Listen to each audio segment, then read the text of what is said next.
Quel impact négatif? Écoutez, c'est de l'humanitarisme politique. En fait, ces acteurs politiques sont juste dans l'optique à montrer à l'opinion nationale et internationale que sans eux, rien ne peut marcher en Guinée. Ne voyez pas ces jeunes gens à la tête du FNDC. Ils sont juste utilisés pour un combat que eux-mêmes, ils ne maîtrisent pas les tenants et les aboutissants. En fait, au fond, ce sont les leaders politiques qui sont inquiétés aujourd'hui par la CRIEF, qui sont en train de faire ce jeu parce qu'ils veulent barrer la route à cette lutte contre la corruption et le détournement. Ils ont participé à la gestion de ce pays-là pendant des années et des années, mais ils ne veulent pas rendre compte de leur gestion. C'est ça le malheur de notre pays, mais ça ne marchera pas.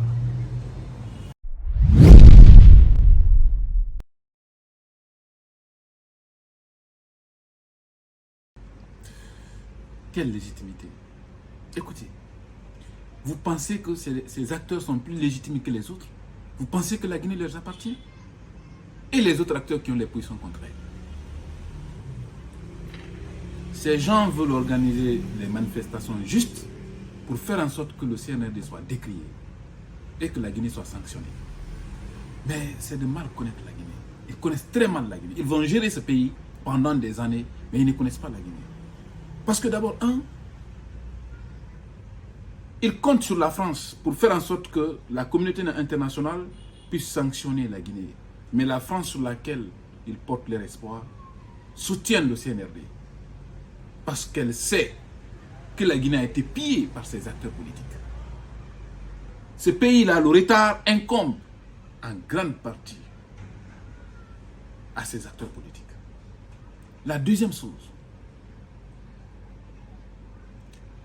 la Guinée est aujourd'hui le premier pays exportateur de la bauxite. La Guinée ne sera pas sanctionnée. Et en plus de ça, nous avons un port autonome. Vous pensez que la communauté internationale est suffisamment immature pour sanctionner la Guinée? Ah non. La Guinée ne sera pas sanctionnée. S'ils s'attendent à ça, qu'ils aillent encore se coucher et dormir. Parce que la Guinée ne sera pas sanctionnée.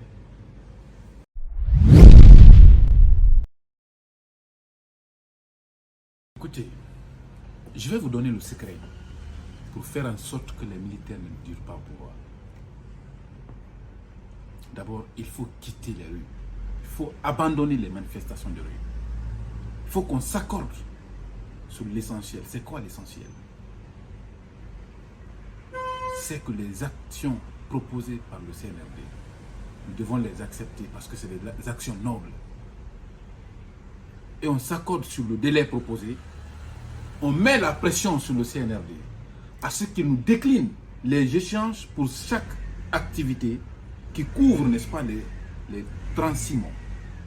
Et c'est ce que nous allons suivre à la lettre pour que chaque échange soit respecté. C'est la seule façon et le seul moyen pour que le CNRD termine vite sa mission et quitte le pouvoir.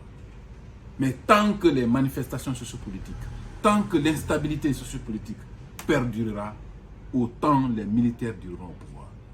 Et si certains pensent qu'il faut piéger les militaires pour qu'il y ait des exactions,